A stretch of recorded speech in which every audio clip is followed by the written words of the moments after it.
j'étais contre. Et je demeure contre. Donc, je ne me sens pas responsable. Je suis un bon cadre de mon pays. Je suis en politique et je l'assume. Bonjour et bienvenue. L'entretien grand format de ce dimanche 1er mars 2026 reçoit le tout nouveau porte-parole du parti l'Union progressiste Le Renouveau, monsieur Irénée Agossa.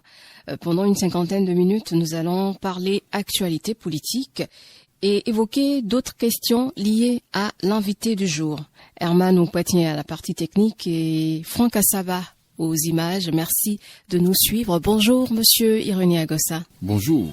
Merci d'avoir accepté notre invitation. C'est moi qui vous remercie. Je profite pour saluer les auditrices et auditeurs de votre radio. Qu'est-ce qui vous a valu cette nomination en tant que porte-parole de ce parti? C'est les instances du parti qui choisissent et qui désignent, bien sûr, le porte-parole du parti. J'étais déjà membre de la structure de communication où nous avons travaillé avec l'ancien porte-parole, mon cher camarade Parfait Aoyo. Je crois que c'est le travail que nous avons fourni et la qualité de ce travail qui a fait que lui, il a eu une promotion à son nouveau poste et qui s'est retrouvé au Parlement en qualité de directeur de cabinet du président de l'Assemblée. Et en cherchant au sein du groupe, j'ai été repéré et nommé en remplacement de mon collègue Aoyo.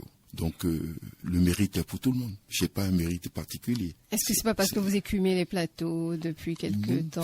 C'était mon rôle. C'était mon rôle au sein du groupe. Donc, c'était un rôle déterminé au sein du groupe. Et chacun jouait son rôle au sein du groupe. Donc, je peux ne plus être le porte-parole demain si je suis à un autre poste. Mais c'est dans le même principe qu'on va pouvoir aussi choisir un autre porte-parole. Donc, le mérite est pour tout le groupe. Je n'incarne que ce que le groupe a fait. Et nous avons certainement fait un bon boulot. Et nous avons pu être aujourd'hui le seul parti majoritaire à l'Assemblée. Et aussi le parti ayant la majorité au niveau des localités, c'est-à-dire au niveau des communes. Et nous serons aussi le parti majoritaire au niveau des quartiers et des villes et les villages. Donc ce travail qui a été fait que pour désigner le porte-parole, on l'a fait au sein du groupe. Et je mesure avec humilité et responsabilité et l'honneur qui m'a été fait. Et ça vient après combien d'années? En me nommant porte-parole du parti. Bon, nous sommes là depuis. Bon, est-ce que ce n'est pas une formation pour qu'on dise que c'est après 4 ans, après 5 ans qu'on nomme? C'est dans un processus. Nous sommes tous militants et dans la complémentarité du travail qui est fait. Donc, on a été nommés. Donc, le parti existait, donc le travail se faisait. Donc, vous êtes venu après sa création? Je suis bien sûr venu après sa création. En 2022, nous sommes venus et nous avons fait le travail avec eux. Et c'est ainsi que nous avons pu bien intégrer le parti et mieux porter, bien sûr, la vision du parti. Que d'autres qui étaient là avant vous? Pas que d'autres, dans l'esprit de la complémentarité. Il n'y a pas une compétition. Nous sommes toujours dans un système où il y a une complémentarité. Mais vous êtes le seul à porter la parole. Non, je ne suis pas seul. Vous êtes porte-parole. Il n'y a pas deux porte-parole. Je dis maintenant. Oui. Maintenant. Donc, je suis porte-parole maintenant. Donc, je mesure, bien sûr, comme je disais, vraiment l'ampleur du travail. Ils ne se sont pas trompés, c'est vrai. Nous allons exécuter ce travail convenablement, comme on le faisait. Mais c'est particulier parce que c'est suite à notre victoire. C'est même pas fini. En même temps, nous allons braquer sur l'élection présidentielle. Donc, il y a une mission qui nous attend là. Donc, c'est sans repos. C'est pour que nous puissions travailler. Travailler pour que ce qui a été fait au cours des élections générales soit maintenant amplifié de manière à ce que nous ayons les meilleurs résultats autour du duo présidentiel que nous avons choisi. Donc, la mission est double. Je sais que vous savez très bien que la campagne débute le 27 mars prochain. Et nous sommes à la phase du positionnement de notre duo. Nous mesurons bien sûr l'ampleur du travail et nous avons la certitude qu'avec vous et avec les autres militants... Nous, on n'est pas militants. Vous, non. Vous, parce que vous allez surtout chercher à mieux comprendre ce que nous voulons faire.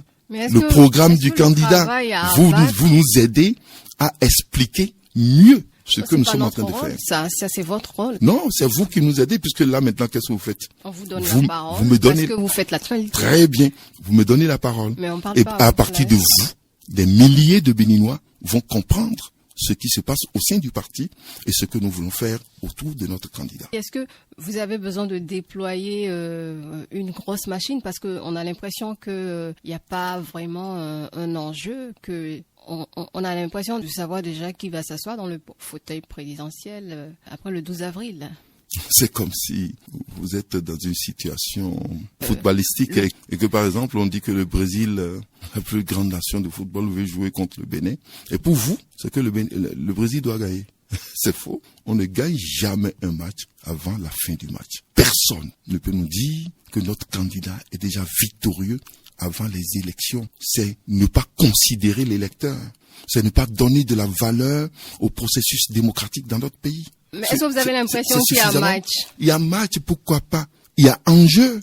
L'enjeu est énorme. Une élection présidentielle et on dit qu'il n'y a pas d'enjeu. Le match a l'air d'être plié déjà. Mais aucun match n'est plié à l'avance, à moins que vous soyez Dieu. Ce que vous êtes en train de dire, vous défiez Dieu. Mais nous ne voulons pas aller là. Donc ça veut dire que vous savez déjà tout ce qui va se passer demain. Wow. C'est une naïveté politique. Et c'est ceux-là qui ne considèrent pas le peuple béninois. Ils ne donnent pas de la valeur aux citoyens béninois. Le citoyen béninois a le droit d'aller choisir. Et ce droit lui permet ou de sanctionner ou d'accorder sa confiance. Ce qui veut dire que on vient des élections législatives, des élections communales. On a vu le score du parti FCBE, à peine 4%, 5-6% face au camp de la mouvance présidentielle. C'est ce que vous, il y a des résultats, c'est les mêmes urnes, c'est les mêmes Béninois qui ont voté. C'est ce que vous voyez. Nous avons vu dans ce pays, au cours d'une élection, dans cette ville où la RB a été laminée au cours des élections législatives et 2 mois après, la même RB a laminé tous les autres partis pour reprendre la mairie de Cotonou. Ici, à Cotonou. Comparaison n'est pas raison. C'est pas le même contexte. Donc, ici, n'étant pas le même contexte, c'est qu'il faut tenir compte des réalités et du pouvoir du citoyen. Ce n'est pas les mêmes élections. Nous ne banalisons pas le duo qui est en face. Vous l'avez dit. Récemment, ce peuple a voté et nous a confié la majorité. C'est pour qu'il y ait une dynamique. Il faut qu'on rassure ce peuple que nous avons la capacité de maintenir la dynamique de façon à ce que l'espoir soit retrouvé et que cette fierté retrouvée soit consolidée.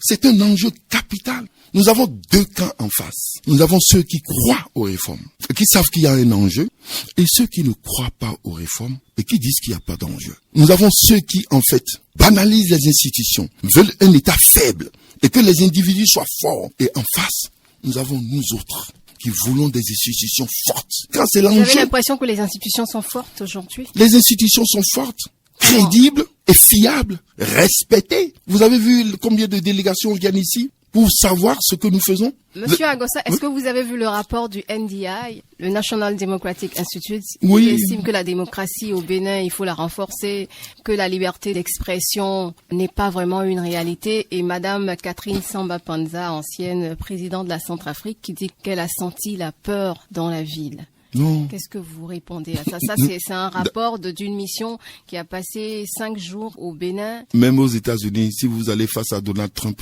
le même rapport va aussi trouver des faiblesses à la démocratie. Cette nation, donc, qui a connu des siècles de démocratie, il n'y a pas une démocratie qui soit définitivement consolidée. C'est un processus et qui suit une dynamique. La démocratie, c'est le pouvoir du peuple, par le peuple et pour le peuple. Et ce principe est respecté chez nous. Il peut y avoir quelques aspects qui sont issus du fait que nous soyons dans une phase de réforme. Et ces grandes réformes font que certains sont hésitants. Et c'est ceux qui ne veulent pas se mettre au rythme des réformes qui ont peur. C'est ceux qui ne veulent pas se mettre en conformité avec les lois. Qui a pu critiquer le président Talon plus que moi? J'ai critiqué convenablement le président Talon parce que je ne croyais pas qu'un homme d'affaires pourra venir et conduire notre pays dans le sens du développement actuel. J'étais une bonne cible. Notre pays est un pays de droit. Et on ne peut pas le dire devant moi. Si la dame là était là, j'allais le dire, vous vous trompez. Vous avez utilisé des données qui ne cadrent pas avec les réalités de chez nous. C'est-à-dire qu'il y a des gens... Le rapport du NDI, vous le rejetez? Moi, personne, puisque je suis le prototype. Je suis un exemple. Mais comment? Moi, je vis une réalité. La vérité de chacun, c'est ce qu'il a vécu. Est-ce que c'est pas pour échapper aux conséquences que vous vous êtes réfugié Non, au sein de quelles la conséquences? mouvance? On pouvait m'arrêter.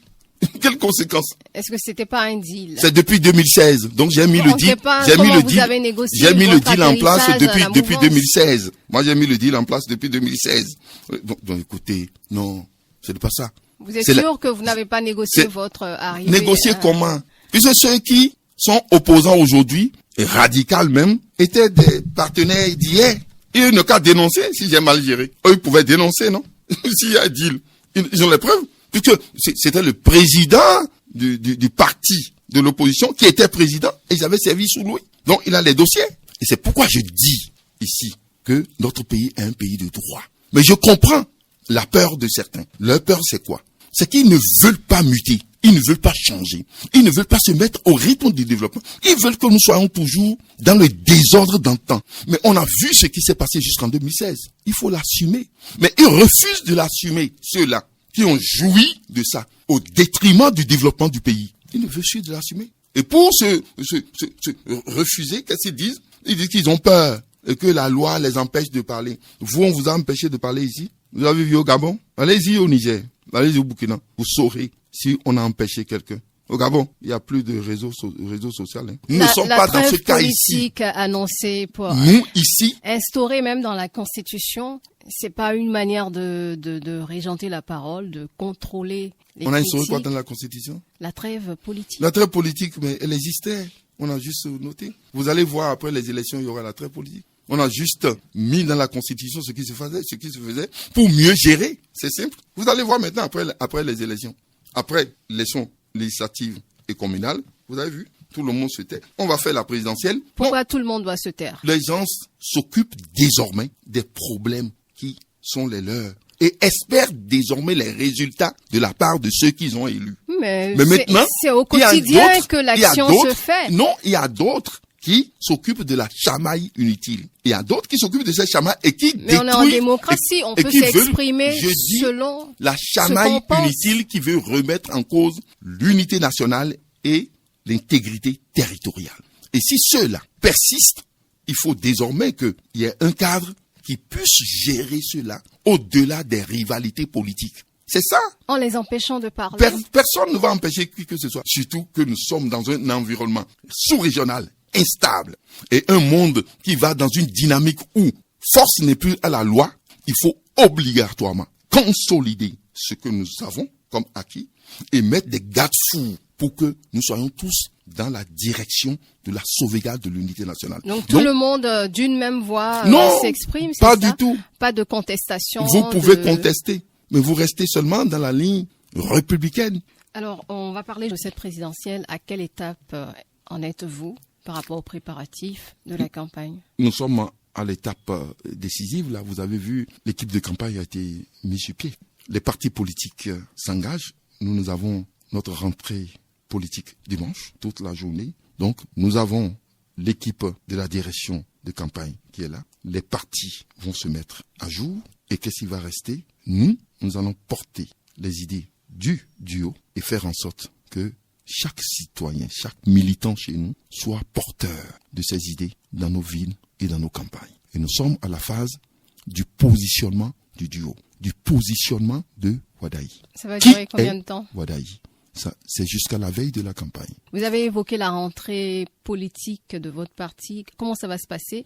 Le peuple nous a élus, pas pour qu'on dorme. Les problèmes aujourd'hui évoluent à une vitesse exponentielle. Nous avons les ressources disponibles qui vont à une allure arithmétique. Donc, naturellement, il y a un décalage. Et les problèmes sont là. Le problème de l'emploi se pose. Le problème du pouvoir d'achat se pose. Le problème de la sécurité au niveau de nos frontières se pose. De l'adéquation entre la formation et l'emploi se pose. Le problème de l'énergie se pose dans notre pays avec acuité, malgré les efforts qui ont été fournis. Mais comment cette rentrée va impacter le bien-être des Béninois? Mais pour que nous puissions nous mettre en ordre de bataille et voir désormais les responsabilités de nos élus par rapport aux besoins du peuple. C'est ça. Les maires, les adjoints maires, les conseillers seront formés par rapport à leurs responsabilités vis-à-vis du parti, mais vis-à-vis aussi du peuple, de manière à ce qu'ils soient dans une logique d'une gouvernance de qualité. Une gouvernance qui doit préparer le programme d'action qui va venir et permettre à ce que nous abordons un développement local concret. La rentrée est fondée sur ça. La rentrée politique, c'est pour faire le bilan aussi des élections. Nous n'avons pas gagné partout. Nous voulons nous approcher de ceux qui n'ont pas voté. La rentrée politique, c'est pour que nous puissions nous mettre ensemble désormais avec nos partenaires de la majorité présidentielle. Parce que nous avons une autre échéance. Comment nous allons faire pour que nous portions ensemble un même programme d'action autour du duo que nous avons choisi. Il faut vite le faire. Notre rentrée politique, c'est aussi pour rassurer le peuple, pour leur dire, nous ne sommes pas au repos, pour leur dire, vous ne vous êtes pas trompés, pour permettre à ce que toutes nos structures soient désormais engagées dans la victoire du 12 avril 2026. C'est là la rentrée politique. C'est pourquoi nous aurons comme invité le président du BR, comme invité aussi l'ancien premier ministre Léonard Zinsou. D'autres personnalités vont venir, qui ne sont pas nécessairement membres du parti. Tous les députés, les anciens députés, les dignitaires du parti, qui ne sont rien d'autre que les anciens présidents de l'Assemblée, les anciens présidents des institutions, qui vont apporter leur expérience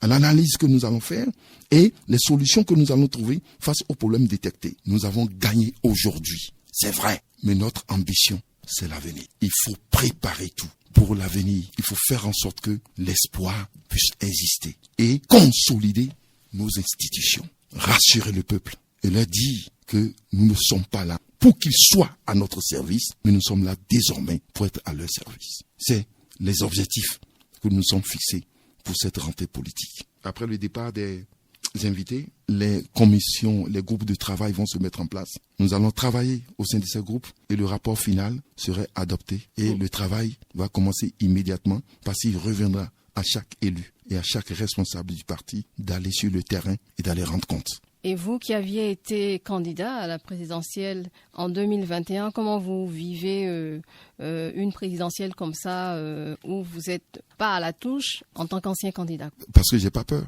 Ceux qui ont peur là, c'est ceux qui sont dans le sens contraire à moi. Moi, j'ai pas peur.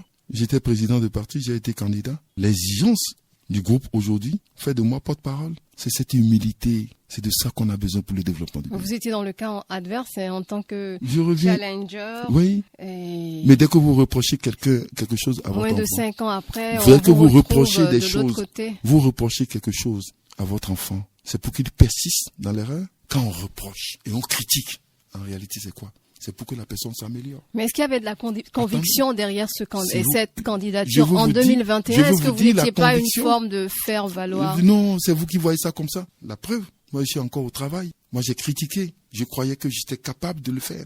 Et ça, j'y croyais sérieusement. Vous y croyez sérieusement? Sérieusement. Mais il y a même pas 5 ans, vous teniez un autre discours. On n'a pas besoin de... Vous avez parlé en 2021, j'ai lu dans Jeune Afrique par exemple, vous avez dit que c'est une rupture démocratique. Il y a moins de 5 ans, vous disiez ça contre le président Patrice Talon. Oui. Aujourd'hui, cette rupture démocratique-là, elle n'existe plus. Je disais surtout que ce que les autres avaient produit, ce que vous défendez, ce qu'ils sont en train de produire, quand ça correspond à ce que vous défendez, alors vous devez assumer cela. C'est ça la responsabilité politique aussi. C'est de la responsabilité politique ou bien c'est de l'opportunisme? Non, c'est une question de responsabilité. Quand vous critiquez quelqu'un sur quelque chose, c'est que la personne se corrige. Mais en politique, la règle là n'est pas respectée. Plutôt, quand on critique, on ne veut pas que la personne se corrige. Parce qu'on en fait un fonds de commerce, un fonds de campagne. Donc les choses ont changé de 2021 à 2026. On veut, en politique, puisque si la personne se corrige, tu ne trouves plus d'objets d'arguments pour pouvoir tenir. Et on pénalise le peuple en ce temps. Donc l'opposition n'a plus d'arguments selon vous? Attendez, je vais vous expliquer. On pénalise le peuple en ce temps. Moi, je ne suis pas dans la logique là, je ne veux pas pénaliser mon peuple. Quand il s'agissait de 2021, les réformes n'avaient pas atteint un niveau pour nous permettre de voir l'effet de ces réformes. Du coup, il y avait des hésitations à certains niveaux. Et je croyais, moi, continuer et apporter plus de réformes dans le sens du développement du pays. Moi, j'ai toujours dit que ce qui se passe là, ce n'est pas encore des réformes. Il faut aller encore plus loin. Les critères pour constituer un parti, ce n'est pas ça, dans ma vision. Dans ma vision, moi, c'est qu'il faut corser, obliger les Béninois à travailler ensemble. Je me disais que ça n'allait pas tenir. Mais ça a marché. Quand ça a marché, quand cette rupture n'est plus une rupture démocratique, vous voulez que je fasse quoi? Bon, est-ce que ce que vous proposiez, c'était viable? Les gens n'y croyaient pas. La preuve, vous avez eu moins de 3%. Mais est-ce que vous-même vous y croyez? Ils n'y croyaient pas parce que le cadre n'était pas indiqué. C'était pas que mes propos n'étaient pas justes. Non, c'est que le contexte dans lequel on était et le cadre voulu par le pays n'était pas le mien. Parce que je n'ai pas changé autrement. Je suis venu là maintenant et je continue de défendre la même vision. Et pourtant, je suis accepté ici. Et j'ai vu que les données ont évolué, mes critiques ont été prises en compte. Le chef de l'État a évolué. Donc la rupture démocratique, là, elle s'est envolée comme par enchantement. Il y a une consolidation démocratique plutôt. Ce que je craignais n'a pas eu lieu. Il y a une consolidation de la démocratie. C'est ça. Et dès qu'il y a eu ça, je suis obligé d'applaudir. C'est ça ce qu'on appelle une responsabilité politique. Mais qu'est-ce qui a changé de 2021 à 2026? Vous n'avez pas vu la stabilité politique? Vous avez parlé de nous avons démocratie. Qu'est-ce qui a changé? Dans la démocratie, c'est la stabilité qui importe. Vous n'avez aucune démocratie. Vous n'avez aucune démocratie quand vous êtes dans une instabilité. L'instabilité amène l'insécurité. L'insécurité amène la rupture de la démocratie. Dès que vous êtes en insécurité, vous ne pouvez plus jouir de vos libertés. Donnez-nous un exemple. 2021, instabilité politique, et 2026, cette stabilité retrouvée. Aujourd'hui, nous avons les grands partis au Parlement. Et mieux, et en 2026, ces grandes tendances ont été confirmées. 2026, il n'y a plus de transhumance politique. C'est une sécurité, une stabilité politique. Mais les partis dont vous parliez existaient en 2021. Oui, mais il faut que les réformes soient mises en place. La logique des réformes a continué. Et c'est ce que, d'ailleurs, moi, j'ai soutenu pour dire qu'on aille jusqu'au bout de ces réformes. Et moi, je suis satisfait aujourd'hui. Si vous me voyez défendre avec engagement, audace et plaisir la vision d'aujourd'hui, c'est parce que ça correspond à ce que je pensais. Je suis à l'aise. J'ai même pas besoin d'un papier pour défendre toute la démarche d'aujourd'hui. Parce que ça cadre avec ce que je disais. Aujourd'hui, qui n'est pas aussi nationaliste dans le monde? Je conduisais ma vision sur la base du nationalisme. Trump, il est obligé. La France, partout en Europe, tout le monde défend aujourd'hui cette vision. Quand nous reprochons des choses à quelqu'un et que la personne corrige, on l'applaudit. Donc, de la même manière qu'en politique, vous faites des critiques et que le pouvoir en place vous suit, si vous êtes responsable, vous devez applaudir. Et rejoindre ce pouvoir-là. C'est un choix là. Parce que là... C'est un choix. Non, c'est un choix. C'est un choix.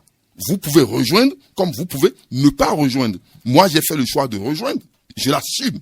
Pourquoi? Vous pouvez ne pas rejoindre, mais moi, j'ai rejoint parce que les réformes ne me permettent pas de mieux m'exprimer dans le cadre politique que j'avais instauré. Les populations ont demandé qu'il y ait de grands partis. Or, j'étais à la tête d'un petit parti. Vous pouvez pas rejoindre les grands partis de l'opposition. Pourquoi il était nécessaire pour vous d'aller vers la mouvance? L'opposition était en perte de vitesse. Et j'ai eu raison aujourd'hui. Allez demander au président Boniaï là où il en est. Demandez à ces députés, à tout le monde. J'avais prédit à certains parmi eux, certains amis. Je les appelle aujourd'hui, ils ne décrochent plus. Je leur ai dit, vous ne serez plus au Parlement, vous allez disparaître. Si vous n'allez pas dans le sens de la mutation profonde de la formation politique. Donc vous les appelez vers vous aussi? Non, je leur ai dit de changer. Ils peuvent maintenir leur position en faisant des propositions, en n'étant plus dans la logique de la personnalisation à outrance du système politique, en n'étant plus dans la logique d'une entreprise politique. Il faut qu'ils soient dans la logique d'un parti politique, un grand parti politique, dans la logique de la vision de développement du pays. Donc, s'ils sont dans cette logique, ils peuvent proposer autre chose face à ce qui se passe. Mais s'ils ne sont pas dans cette logique, ils vont nous rejoindre. Et j'ai pas même crié partout. Hein. Il y en a qui nous ont déjà rejoints, que je félicite d'ailleurs. Il y en a d'autres, les députés, l'honorable Sodinou et autres, l'honorable Godonou et autres qui sont venus. Bon, je les félicite. Je les félicite. Je le félicite. Je l'ai félicité. Arracher son parrainage à la dernière minute. Absolument, puisqu'on ne donnait pas de la valeur à son parrainage. Je sais ce qui se passe là-bas. Je savais ce qui s'est passé en 2021. Donc vous faites partie des gens qui l'ont convaincu à ne pas donner son parrainage. Vous n'avez pas besoin de convaincre quelqu'un pour cette mission. C'était une mission? Oui. Si c'est une mission personnelle que vous assumez. Si vous ne pouvez pas l'assumer en tant que mission personnelle, vous ne pouvez pas le faire. Madame, même si on vous remettait 1 milliard, vous ne pouvez pas faire ça. C'est un engagement personnel. Moi, j'ai quitté le groupe pour être simplement candidat. Je n'étais même pas un élu. Je n'ai pas pris de l'argent chez eux. Je n'ai même pas discuté avec eux. J'ai été négocier le parrainage. et ils ont dit ce qu'ils avaient dit sur moi. Mais... Et je leur disais en ce temps, vous là, mais vous serez dans une situation encore plus compliquée. Et vous serez obligé de quitter. Comment vous avez obtenu vos parrainages justement mais c'est par en la 2021? négociation, l'intelligence politique. C'était pas un deal? Quel deal? Ah d'abord, qu'est-ce qu'il y a dans ce monde sans deal? Le mariage, c'est un deal qu'on signe. Et quand vous ne respectez pas le clause du mariage, le deal tombe. Le deal ici, c'était que nous sauvons la démocratie, qu'il n'y ait pas de violence dans le pays. Parce que d'autres ne voulaient pas qu'il y ait élection. Et vous s'il n'y a pas élection, avoir sauvé la démocratie en 2021? J'ai sauvé la démocratie, démocratie, j'en suis fier. Et s'il fallait reprendre, j'allais le faire dans les mêmes conditions, avec le même engagement, la même détermination. J'ai eu raison, le parti existe encore. Le parti ne peut pas exister parce que ce parti n'était pas dans la logique de consolider notre démocratie. C'était de conduire vers autre déjà chose. La mort des démocrates, c'est ça? Mais c'était prédit, c'est pas moi. C'est le processus dans le processus dans lequel ils sont. Ils risquent de disparaître s'ils ne quittent pas ce processus. Je dis, dès qu'ils vont muter, ils vont exister. Ils vont respecter les lois de la République. Ils vont se conformer aux normes de la République. Ils vont exister. Les populations vont applaudir et les ramener. Ils vont muter comment? Ils vont muter en étant en conformité avec les lois de la République. Aujourd'hui, vous devez accepter que les lois de la République s'imposent à tout le monde. Les lois n'excluent pas. Il n'y a pas de loi qui exclut. Les lois sont là pour sélectionner. Ils doivent se conformer à quoi? Ils se conformaient aux normes de la République. Respecter les normes de la République. Quelles normes ils ne respectent pas? Ils ne respectent pas les normes en disant qu'ils sont exclus. Qu'ils cessent de dire qu'ils sont exclus. Ils ne sont pas exclus. Ils sont quoi alors? Comment ils sont exclus? Ils se sont auto-exclus. Ils n'ont pas la capacité de se mettre en conformité. Ils n'ont pas la capacité de se mettre au rythme du développement de notre pays. Et moi, ce n'est pas moi qui le dis. On a été aux élections passées. Le peuple a dit, allez corriger votre copie. Le peuple a dit, allez corriger leur copie. 16% des suffrages, c'est pas rien. C'est pas rien. C'est le quart des suffrages exprimés. C'est pour ça d'ailleurs que nous respectons ceux qui ont été votés. Et nous nous adressons à eux maintenant. Et que vous voyez quand même leur force de frappe. Nous n'avons jamais banalisé. C'est eux qui ne respectent pas ceux qui ont voté pour eux en parlant du taux d'abstention. Vous avez vu un parti politique participer à une élection et qui est taux d'abstention et qu'ils prennent ça comme élément, l'argumentaire pour justifier eux leur échec. Dites-moi, quelle est cette cohérence?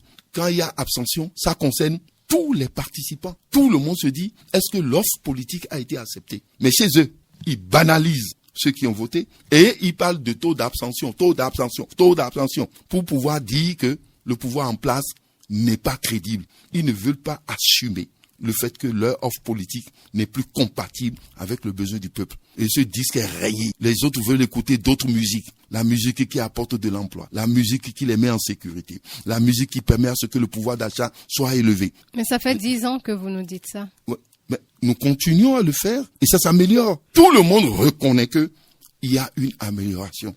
Mais il reste toujours à faire. Parce que nous avons accusé beaucoup de retard. Je disais par exemple ici face aux coupures d'électricité qu'on n'a pas pu calibrer notre énergie par catégorie de production. Pour le faire, on est tous pressés. On se dit que 10 ans, il faut le faire. Or, nous avons fait 30 ans de gabégie. Mais le président Talon même nous avait dit qu'on allait vendre l'énergie. Il y en aura à revendre. Mais aujourd'hui, là... Nous sommes dans le processus où nous allons vendre. Mars. Nous allons vendre. C'est des coupures régulières. Nous allons vendre. Nous sommes en train de recalibrer les choses, de réorganiser le réseau. Pour que ça soit encore mieux utilisé et plus efficace pour le développement du pays. Nous sommes en train de le faire. La zone industrielle aura la grande capacité. Les zones qui seront liées aux ménages auront une autre capacité. Les zones marchandes auront une autre capacité. Les hôpitaux, les écoles seront mieux calibrées. Et je vous dis, c'est pas pour rien que nous avons pris un architecte expérimenté en ce qui concerne la gestion urbaine et l'aménagement urbain aujourd'hui à la tête de la mairie de Cotonou. Le récalibrage dont vous parlez, ça va advenir quand? C'est toujours 2060 là ou bien... Non, c'est pas 2060. 2060, vous aurez désormais de l'énergie qui va vous conduire à avoir les trams à Cotonou, les trains à grande vitesse Cotonou-Parakou. Nous sommes en train d'accélérer le processus de manière à ce que nous ayons cela en 2030. Alors, quels sont vos rapports aujourd'hui avec l'ex-président Boni Yayi, M. Irénée Agoussa? Je lui dois du respect. Il était mon chef. Et il a eu confiance en moi et m'a nommé. Je lui dois du respect et je lui ai retourné ce respect en gérant convenablement ce qu'il m'a confié. Mais politiquement, nous ne sommes pas dans le même ordre d'idées. Je lui souhaite une très belle retraite. Et à quand remontent vos derniers échanges, bien vos derniers contacts? C'est trop loin. Il y a 10 ans, il y a 5 ans, il y a combien d'années? Je dis c'est trop loin. Je n'y pense pas du tout. Je prie pour lui seulement pour qu'il passe de très belles retraites. J'ai toujours souhaité qu'il maintienne une position que le peuple lui a donnée. Qu'il est sage. Il est un sage de ce pays. Et qu'il maintienne toujours ce chapeau. Moi, je souhaite qu'il rejoigne le Sénat et qu'il joue son rôle. Nous lui devons du respect. Autrement, je lui souhaite une très belle retraite. Vous lui demandez d'aller au Sénat? Je le dis, parce que j'ai toujours souhaité. Mais il a dit qu'il n'est pas intéressé. Ouais, c'est pas grave. Mais c'est pour cette raison que j'ai dit que je souhaite qu'il aille. Mais autrement, je ne veux plus qu'il se mêle de ce qu'il fait maintenant et je lui souhaite une belle retraite et qu'il continue bien sûr de parler de la parole de Dieu. Vous ne voulez plus qu'il se mêle de la politique? Non, il n'a pas sa place là. Pourquoi? Parce que les autres utilisent sa popularité et le jettent après. Ils utilisent simplement sa popularité, ce que le peuple lui a donné. Et lui s'est donné au peuple pour qu'il mérite ça. Mais ceux qui le suivent là, ils ne méritent rien. Ils utilisent son image. Il n'a qu'à cesser avec. Donc le peuple a besoin de lui ailleurs. Si le président Talon finit son mandat, vous lui direz que sa place n'est plus en politique aussi? Le président Talon ne s'est même pas mêlé de la politique. Vous l'avez vu à la tête d'un parti politique. Il s'est mis au-dessus des partis politiques. Il semble avoir plus de pouvoir que les présidents de partis. C'est vous qui le dites, il est à l'exécutif. Vous savez ce qui se passe dans les partis politiques? Je ne crois pas qu'il ait envie de se mêler de ce désordre. Donc il ne se mêle pas du tout de ce qui se passe dans les partis politiques. Il est là pour pouvoir nous guider. Parce qu'il est là pour la dépersonnalisation. Comment il vous guide? Il a dit qu'il faut dépersonnaliser. Donc, son image n'est pas ce qu'il faut, mais c'est les idées. Il nous guide à travers ses idées, sa vision du développement du pays. Il n'y a pas d'instruction. Dès que ça va mal, il nous rappelle à l'ordre pour dire ça là. Je ne suis pas sûr que là où vous allez, que ça ira bien. Non, c'est un conseil. Et il ne l'a pas caché. Il est venu devant tout le peuple, il l'a dit, pour demander aux autres aussi, allez le faire. Il nous a conseillé, par exemple, écoutez, les autres, ils ont démissionné. Ils veulent rester avec vous. Voyez dans quel parti ils peuvent rester avec vous. Ceux qui ont les mêmes convictions que vous, nous avons accepté. Mais est-ce qu'il peut donner des directives que les partis vont refuser? Est-ce que c'est arrivé une fois? Je parle plutôt des directives où nous sommes entendus. Les directives où nous ne sommes pas entendus, nous avons les cadres et les hommes qu'il faut pour nous permettre de les régler. Ce n'est pas au niveau des antennes que je vais en parler. Mais nous avons défini des cadres. Alors, nous sommes dans les dernières minutes de cette émission. On va passer à notre rubrique le oui-non. Monsieur Irénée Agossa, je vous l'explique rapidement. C'est une série de questions où vous répondez par oui ou par non à chaque question. Et après la série de questions, vous aurez l'occasion de justifier vos différentes questions. Est-ce que ça vous va comme ça? Oui, ça me va, puisque c'est la règle du jeu. Donc, on y va. Première question, monsieur Irénée Agossa. Est-ce que Patrice Talon a été meilleur président que Boni Yayi en tant que président de la République? Oui ou non? Oui. Deuxième question, je vais vous proposer un élément sonore sur cette question. L'environnement des affaires, il a totalement pollué.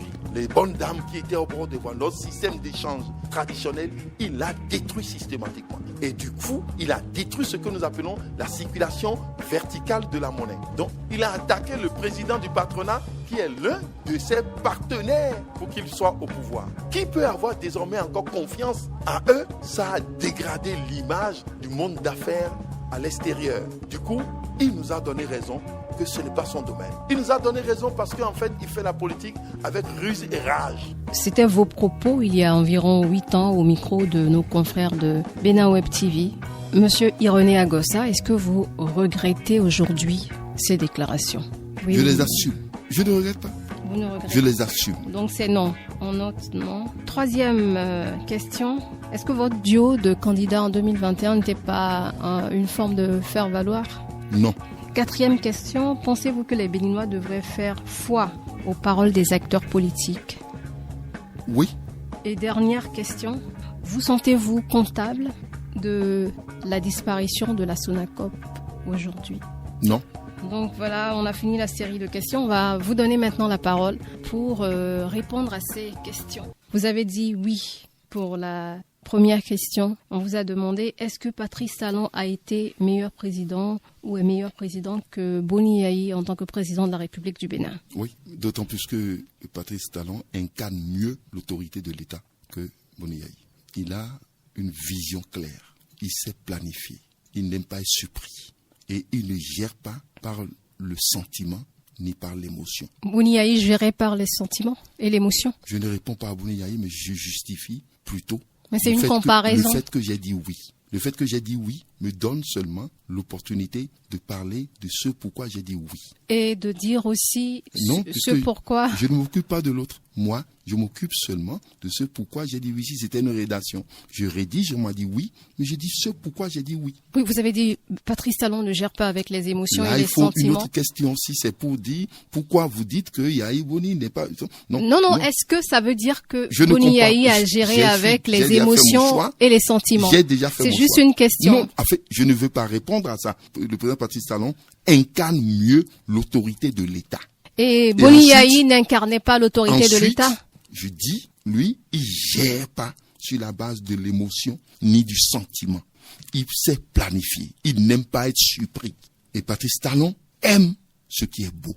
Il aime qu'on soit dans la perfection. Patrice Talon, ce n'est pas quelqu'un qui veut que tout s'arrête à lui. Il veut qu'après lui, que ça soit encore meilleur. Et là, à tout point de vue, il a mieux incarné l'autorité et le poste de président de la République que le président Yahi Boni. Yahi Boni ne l'incarnait pas vraiment, ça pataugeait dans la médiocrité, c'est ça? Je ne sais pas, mais je réponds toujours et j'apprécie ce pourquoi j'avais dit oui et je justifie cela par les arguments que j'évoque. Oui, on pose cette question parce que vous avez été collaborateur de Bouni-Yahi. Mais aussi. je vous dis simplement vous avez ce vu qui ce qui s'est passé. Donc je suis mieux placé d'ailleurs pour pouvoir apprécier. Oui, J'apprécie, justement. j'apprécie le président Talon. Ça s'arrête là. Aux autres de conclure. Si quelqu'un peut conclure, il n'a qu'à conclure. Mais je ne veux pas perdre Donc mon vous temps laissez là-bas. les gens conclure Ils peuvent que conclure, oui. Bouni-Yahi a géré avec sentiment Ah, mais et c'est, émotion. moi je sais par comparaison ce pourquoi j'ai dit oui, je le justifie. C'est aussi simple. Mais vous avez Puisque- vu tout ça et même puisque vous avez l'opération soutenu ici- et L'opération ici, c'est de justifier ce pourquoi j'ai dit oui. Oui, c'est et- de dire, d'argumenter. et par Et je l'ai fait. ricochet, pourquoi vous dites que l'autre est mieux que Eh ce... non, c'était pas la règle du jeu. Donc pour vous, Patrice Talon est meilleur président Un que meilleur Bouni-Yahi. président que Bouni-Yahi. Et il espère lui-même que le prochain soit meilleur par rapport à lui. C'était même une logique. Il faut que lui soit meilleur. Et que l'autre soit encore meilleur par rapport à Patrice Talon. Mais quand vous étiez dans l'action, pourquoi vous disiez pas à Bouni-Yahi que ce qu'il faisait, c'était pas vraiment ce qu'il fallait pas gérer avec émotion et sentiment? Qu'est-ce que vous voulez que je dise? Je dis que ce n'est pas la question. La règle du jeu, c'était que je justifie ma réponse. Là, vous ne respectez pas la règle du jeu. On a compris que vous esquivez notre Non, vous ne respectez pas la règle du jeu. relance. Et c'est vous qui l'avez instauré sans même Non, mon avis. Monsieur Agossa, c'est des questions concrètes qu'on vous pose en tant que personne ayant vécu de l'intérieur d'un régime. Et c'est l'occasion avez de nous dire instauré- ce que vous avez vu. Vous avez instauré Non, une règle de jeu. Les règles ne vous empêchent pas de répondre à ces questions. Non. On a passé le cap des oui ou non. Et là, c'est ouvert. Vous Non. répondez à toutes les Ah questions. non, il fallait me le dire. D'accord, on a compris, Monsieur Irénée Agossa. Et sur la deuxième question, on vous a fait écouter un extrait sonore de vous il y a 8 ans où vous disiez qu'un homme d'affaires comme Patrice Talon ne devrait pas être président de la République et qu'il dirigeait par la ruse et la rage. Et on vous a demandé, est-ce que vous regrettez ces propos? Et vous Je ne avez- regrette pas. Je dis, je l'assume. D'autant plus qu'on ne fait jamais la politique sans la ruse et la rage. C'est ça que vous faites maintenant. La politique, on fait, et ça dépend du sens dans lequel vous l'utilisez. Si vous sortez ça de son contexte, alors vous êtes ailleurs. Même ce que nous disons maintenant, si vous sortez ça du contexte actuel, ça change de sens. C'est pourquoi moi j'assume ce que j'avais dit. Et je respecte l'image du président. Je l'ai dit, et ce que j'avais dit sur le patronat, je ne spécifiais pas du tout cela sur le président Adjavon, non? Suivez ce que j'ai dit par rapport aux affaires. C'était ce que j'avais dit. Et quand je parlais de la circulation verticale de la monnaie, je l'assume. D'autant plus que il y a eu un ralentissement avant qu'on ne mette en place les infrastructures marchandes. C'est-à-dire qu'on détruisait, par exemple, Bobanou sans qu'il n'y ait immédiatement PK3. C'était ce qui se passait au niveau du système microéconomique. Ça a été corrigé. Ils ont abaissé et faire en sorte que nous ayons des structures marchandes et qu'on aille vers maintenant ces structures marchandes et accélérer le processus d'échange. Moi, je l'ai dit dans un contexte. C'est pourquoi je l'assume. Et je soutiens aujourd'hui parce que c'est dans le sens de ce que je souhaitais. Ça a changé. Ça a changé. Vous avez vu, on a mis les marchés, on a cassé, on les a installés. Tant pas, ça va se faire progressivement et instaurer maintenant les crédits au sein de Tokpa qui brasse des milliards. C'est normal ce que j'avais dit. Et il faut que je sois responsable en l'assumant là-bas et en acceptant qu'aujourd'hui qu'on a été dans le bon sens et que j'applaudisse. C'est ça la responsabilité. Il n'y a plus de ruse et de rage. La ruse et la rage, mais c'est ce que le Niger veut faire avec nous. Non. En politique, en politique, c'est toujours ça. Vous voyez ce que Je parle de la politique interne. Interne ici, oui. Ceux qui en fait parlent, quand on parle de ruse et de rage, c'est pour toujours sauver l'intérêt public. L'intérêt national est sauvé. Je mets en place un système qui permet de sauver les intérêts de mon pays. Et par rapport à ceux qui veulent détruire ce qui est pour le pays, alors nous instaurons une politique. Écoutez. Laquelle? La ruse et la rage? Écoutez, qu'est-ce que vous allez dire alors d'un homme politique qui a fusionné son parti avec nous et qui, au bon moment, là, nous dit que lui veut reprendre son parti. Je ne veux nommer personne. Vous voulez parler de Adrien Gouji? Il utilise quoi? Allez lui poser la question. Ben il a soutenu le pouvoir en place. Il utilisait quoi? C'est la ruse et la rage, ça. Ils utilisaient un côté, ou de la ruse, ou de la rage. Ça dépend du sens dans lequel on se trouve. Mais ce parti fait partie de votre parti aujourd'hui. Mais je dis, vous retenez son parti avec la ruse aussi. En ce temps, et la rage. Il utilisait quoi? Et aujourd'hui, il utilise quoi aujourd'hui? Puisqu'il est dedans aujourd'hui. Il n'a plus pris le parti parce que le contexte a changé. Si le contexte a changé, alors ça dépend de la méthode que vous allez utiliser pour pouvoir vous en sortir. Oui, on utilise ces méthodes en politique, d'autant plus que nous ne sommes pas Dieu. Nous offensons Dieu en disant même que tout va se faire. L'homme propose, Dieu dispose. Donc vous allez continuer par utiliser la ruse et la rage. Ça dépend des circonstances. Face aux intérêts de mon pays, j'utiliserai bien sûr cette méthode pour faire sortir mon pays de l'ornière. Quelle méthode? Mais la ruse, je serai rusé. Et la rage aussi. La rage, bien sûr, en montrant que j'aime mon pays et que je ne céderai à rien. Non, mais là, on parle de politique interne. C'est-à-dire même face à la politique interne, je ne vais pas vous laisser venir occuper mon fief comme vous le voulez. Je donc mettrai vous allez tout en place. user de tous les moyens. L'ego. Même débaucher un Sodinou. On ne débauche pas. On ne peut pas débaucher quelqu'un sans une conviction de la personne. C'est vous qui voyez ça comme ça. Est-ce qu'il y a encore de la conviction en politique? Il y a trop de conviction. Les gens disent encore, même, vous voyez, les évangéliques, il y a des critiques pour dire que est-ce qu'il y a de conviction dans les églises? Allez-y voir. Donc il y a plus de conviction dans la politique que dans les églises, c'est ça? Absolument. D'autant plus qu'il faut croire en vous-même avant de vous en sortir. Mais là-bas, il y a un Christ qui s'est sacrifié pour vous. C'est plus facile, ça. Il est plus facile de dire, lui, là, il s'est sacrifié pour tout le monde. Mais ici, là, c'est toi le Christ. Tu subis. C'est toi le Christ. Vous savez ce qu'on dit de moi? Dites-nous. Faites le point de ce que vous... Oui, on parle de votre inconstance voilà.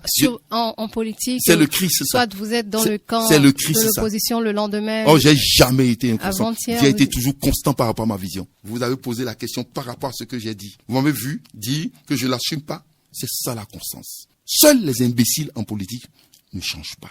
Parce qu'ils doivent croire que ce n'est pas eux qui décident, ils sont seulement les vecteurs. Mais est-ce que c'est pas facile de se cacher derrière cet argument? On ne se cache pas. Seuls les imbéciles ne changent pas. On ne se cache pas. Est-ce que vous changez pas quand ça vous arrange? On assume. On en change quand les populations nous demandent qu'on change. Quelle population vous la demandez? C'est les demandes des populations. Lesquelles? Les besoins actuels. Vous ne pouvez pas dire aux jeunes aujourd'hui qui veulent le numérique que vous soyez toujours dans l'analogie pour pouvoir les défendre. Non, mais vous, monsieur Agossa, quel jeune vous ont demandé aujourd'hui qu'on utilise de changer de camp? Vous voulez qu'on aille prendre le logiciel de 2000 pour résoudre les problèmes d'aujourd'hui? Mais c'est pas possible.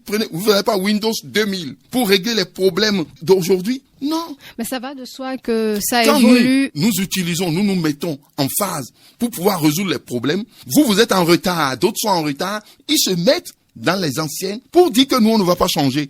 Mais si on ne change pas, les populations ne vont pas nous suivre, puisque les problèmes qui existaient en 2016 ont évolué en 2021, ont évolué en 2026, et de 26 en 2033, les problèmes vont évoluer encore. Donc, les problèmes évoluent. Si les problèmes évoluent, vous voulez que nous soyons statiques. Et quand nous évoluons, vous dites que vous changez trop. C'est parce que nous sommes dans cette dynamique que la population apprécie. Les seuls qui peuvent apprécier, ce n'est pas la presse, c'est le vote. Si vous changez et que cela ne convient pas aux populations, les populations ne vont pas vous voter. Mais vous disiez que les populations vous ont appelé à changer. Oui. Sur quelle base vous savez ça? Votre fief est où? Pas Pas moi, aujourd'hui. Nous avons dépersonnalisé les partis. Pas moi. Dites alors où se trouve le fief de l'UP Le Renouveau. Nous avons quitté cette étape depuis. L'étape dit le fief de Vumbéji, le fief d'Amoussou. Non, on a quitté ça. Alors, troisième question, vous avez dit non. Je vous rappelle la question. Oui. Votre duo de candidats en 2021 n'était-il pas un fait valoir? Oh, pas du tout. Parce que nous avons raison à la suite. Mais vous avez eu 2% et quelques. Il y a d'autres qui ont été maintenant qui n'ont même pas eu 1%. Mais vous savez, nous, on a eu de la popularité. Vous savez contre qui on était parti? Contre le président Talon. On a eu... Mais vous savez que c'était perdu d'avance. Mais non. Vous étiez là pour que l'élection ait lieu, qu'il y a au moins... Je vais au terrain et je veux faire un match. Je ne dis jamais que j'ai perdu à l'avance. Nous avons parcouru tout le Bénin et on a déroulé un programme. Et vous avez fouillé encore vos bandes. Et écoutez bien mes discours. On avait une foi, un engagement et on avait l'audace. Et notre objectif, c'était que au Bénin, pour prendre le pouvoir, il faut passer par les urnes. On a gagné. Mais vous n'avez rien gagné avec 2,2%. Le fait que désormais les urnes se sont imposées, on a gagné. Même ceux qui nous contestaient en 2023, ils sont venus. Ils ont eu 28 députés. En 2026, ils sont venus. Le peuple les a renvoyés. Alors, ils savent aujourd'hui que c'est les urnes. Le 7 décembre, tous les Béninois, à l'unisson, tous, nous avons condamné l'utilisation de la force pour prendre le pouvoir. La culture des urnes. Et c'était l'objectif principal. C'était pas la première élection quand même. Et moins d'un an après, vous sautez 2 pieds joints dans les partis du président Patrice Talon. Est-ce que c'était pas peut-être le deal qui a conduit à ça? Et de quel deal? Il a dit vous êtes candidat et puis le lendemain vous tombez dans l'un des partis de la mouvance. Moi je vois pas le deal là. Je suis candidat et le lendemain je suis rentré. Ça c'est un deal ça? C'est un deal politique? Mais ça paraît c'est quand même paradoxal. Non, c'est pas un deal. Là, je vous ai expliqué tout à l'heure. Il faut être responsable. Quand vous tenez des propos, quand vous critiquez et que de l'autre côté on va dans le bon sens, ce que vous avez prévu, alors si vous êtes un responsable politique, vous l'assumez, vous applaudissez, vous faites le choix de rejoindre ou de continuer à faire des propositions. Environ un an après, vous faites le choix de changer. Ça peut être même une semaine après. Les choses changent comme ça. Ça peut être une semaine après. Ah bon? Oui, Mélenchon a demandé de voter contre Marine Le Pen. On a voté pour Macron. Dès le lendemain, il a commencé par critiquer encore Macron. Il n'a même pas attendu 2 semaines. Dès le lendemain. Qu'est-ce que vous le dites? Mais il n'a pas rejoint le parti de Macron. Je dis, il faut faire un choix. Ou vous allez rejoindre, ou vous continuez à faire des propositions. Moi, j'ai fait le choix de rejoindre. Et je l'assume. D'accord. Eh bien, on va continuer sur la 4e question où vous avez dit oui. Pensez-vous que les Béninois devraient faire foi aux paroles des acteurs politiques? Autrement, ils n'ont qu'à changer la Constitution. Puisque c'est les politiques qui animent la vie politique. Ils sont libres de faire foi en qui ils veulent. Mais autrement, ils n'ont qu'à dire qu'on aille à un référendum qui trouve une autre structure pour animer la vie politique nationale. Parce que c'est les partis politiques qui proposent le personnel politique. Vous ne croyez pas à ça? Et vous laissez ces structures aller voter les lois? Parce que toutes les lois du pays sont votées par les députés. Ça commence par là. Les ministres, on les trouve des fois dans les partis politiques quand les partis politiques gagnent. Donc, le centre de décision, c'est au niveau des partis politiques. C'est pourquoi, en les écoutant, la réforme du système partisan a été vraiment lancée pour que le parti soit un creuset digne du nom, capable de proposer un personnel politique de qualité. C'est plutôt à cela qui doivent conduire les partis, en s'inscrivant dans les partis et en demandant cela, que de dire qu'ils n'y croient pas. Ils doivent y croire, puisqu'ils ont voté pour la Constitution. Ils doivent croire. S'ils n'y croient pas, mais ça veut dire qu'ils ne savent pas ce pourquoi ils avaient voté. Nous devons y croire. La Constitution qui a été modifiée. La Constitution est faite pour être modifiée, c'est pas un problème. Et ceux qui l'ont modifiée, et ceux que le peuple a voté, c'est ceux-là. Mais c'est les députés qui ont décidé. Les députés ont décidé et les députés sont repartis encore devant le peuple. Là. Suivez la logique. Le peuple pourrait dire, ah mais non, on ne vous a pas demandé d'aller réviser la Constitution. Qu'est-ce qu'ils ont fait? Ils ont renouvelé le mandat encore à ceux-là. Ça veut dire que le peuple était d'accord. Le processus démocratique est très simple. Mais il y a un parti qui a été, je veux parler des démocrates, disqualifié à cause du seuil de 20%. Donc, c'est comme s'ils sont devenus députés de facto. Qui sont devenus députés de facto? Ceux qui ont été reconduits. Vous vous moquez du peuple, hein? Donc, ceux qui ont voté là, vous les multipliez par 0. Monsieur Donc c'est des bêtes. Vous connaissez les règles du jeu. Non, mais on va pas contourner. Tout le monde connaissait la loi avant qu'on aille. Mais si tu n'es pas d'accord avec la loi, tu dis non. Donc le boycott. Par exemple, vous êtes contre l'apartheid. Mais vous participez à une élection au moment de l'apartheid. Sur la base de cette loi, vous êtes contre l'apartheid? Non. Vous avez participé. Vous n'avez pas été élu. Et vous dites maintenant qu'on vous a exclu. Non, personne n'a fait quoi que ce soit. Le peuple a choisi. Peut-être demain, le peuple peut encore les choisir. Pourquoi vous êtes pressé? Demain, le même peuple peut faire un autre choix, compte tenu de ce que ceux qui ont été élus ont fait par rapport aux besoins exprimés par le peuple. Dernière question. Vous sentez-vous comptable de la disparition de la SONACOP aujourd'hui? J'ai dit non parce que je n'ai pas fait cette option. Et que si j'étais à la place du pouvoir, je ne ferais pas l'option qui a été faite de sa disparition parce que c'est un poumon de notre système et de notre indépendance, surtout énergétique. Et j'avais toujours condamné le fait que depuis 90, qu'il y ait une mauvaise libéralisation du secteur. Nous avons libéralisé l'importation, nous avons libéralisé le stockage et nous avons libéralisé la distribution. Nulle part, vous ne verrez cela dans la zone ouest-africaine. Nulle part dans l'espace UEMOA. J'étais contre et je demeure contre. Donc, je ne me sens pas responsable. Donc, on parle de comptable parce qu'il y a eu une affaire où vous avez même été démis de vos fonctions. Les syndicalistes ont parlé de marché de 2 milliards de francs CFA. Qu'est-ce qui s'est réellement passé, monsieur Irénée Agossa? Vous m'informez, hein? Qu'est-ce qui s'est réellement passé? Qu'est-ce qui vous a valu cette... Moi, je n'ai pas été démis de mes fonctions par une affaire. Hein. Quand on est démis de ses fonctions, on passe par la criette. Bon, il n'y avait pas la criette à mon temps, mais vous passez par au moins la brigade financière. Qu'est-ce qui s'est passé? Allez-y, on vous a accusé si de mauvaise gestion. Non, allez-y, demandez. Moi, je ne vais pas discuter de quelque chose qui n'existe pas. Moi, je n'ai jamais eu 2 milliards. Hein. Moi, je ne sais pas. Moi, je n'ai jamais eu. Je n'ai jamais été convoqué sur cette base. Mes contrôles ont eu lieu et vous pouvez aller voir. Votre bureau a été scellé? Mon bureau a été scellé, c'est une procédure pour pouvoir faire l'audit. Dans quel cadre? Qu'est-ce qui s'est passé? Dans le contrôle de ma gestion. Qu'est-ce qui a alerté pour qu'on puisse faire un contrôle? Ah bon, demandez à ceux qui l'ont scellé. Mais dans tous les cas, c'est dans une procédure de contrôle normale. Je ne peux pas refuser puisque tout a été contrôlé. Moi, je ne peux pas refuser. La procédure conduit à ça. Ça a été scellé et il faut voir les résultats. C'est fini. J'ai passé régulièrement service. Hein. Et les résultats ont donné quoi? Mais si les résultats, dans tous les cas, les résultats, si ça avait donné quelque chose de négatif, je ne serais pas aussi libre depuis ce temps. Vous ne vous reprochez rien dans la gestion de la SONACOP? Je suis un bon cadre de mon pays. Bon, ça ne répond pas à la question. Je suis très bon cadre, je suis fier de ce que j'ai fait là-bas. Et cette affaire que les syndicats ont brandie, ça vient d'où? Je n'ai jamais vu ça. Moi, je sais pas. On parle de... Ils peuvent encore refaire sortir ça maintenant. Puisque bon, c'est un truc qu'ils peuvent ressortir. Si c'est un syndicat. Frauduleux, ticket de valeur. Oh, écoutez, laissez cette histoire-là, moi je ne veux pas. S'il y en a, il y a eu de contrôle. Mais il faut contrôler. Si vous contrôlez et vous ne trouvez pas, je ne vais pas revenir là-dessus. Je ne vais pas revenir là-dessus.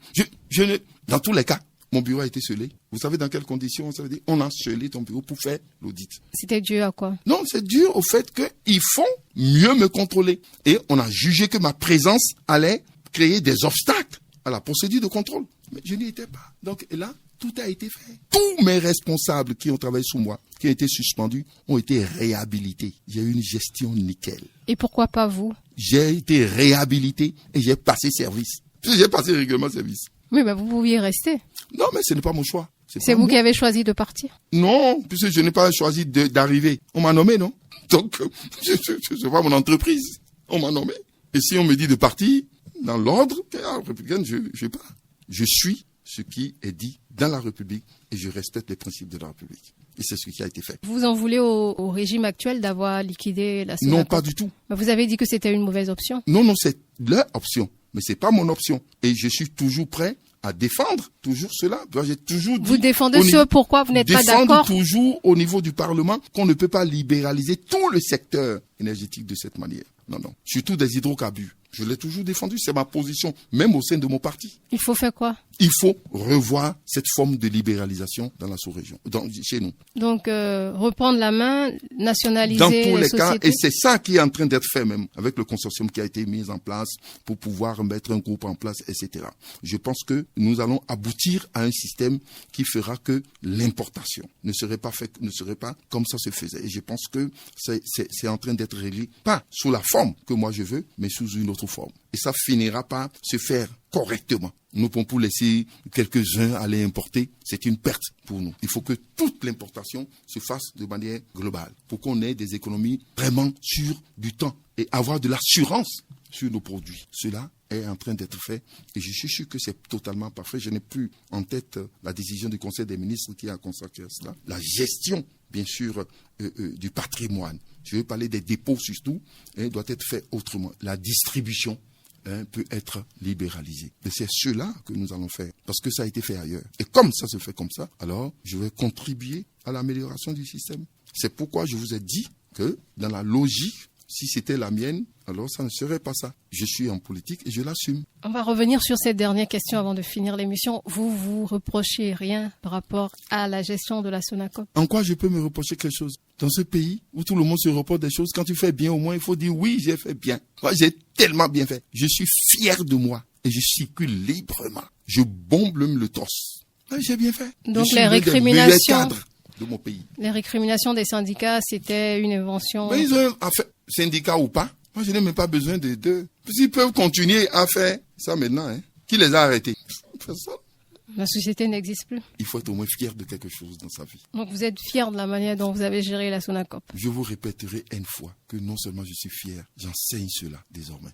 Merci, Monsieur Irénée Agossa. C'est moi qui vous remercie, ça a été un plaisir. Je suis sûr que ça serait un gros plaisir pour les auditrices et auditeurs de BIP Radio. À la fin de l'émission, vont se dire, certainement, nous avons suivi quelqu'un qui aime assumer ses propos. Merci, mesdames et messieurs, de nous avoir suivis.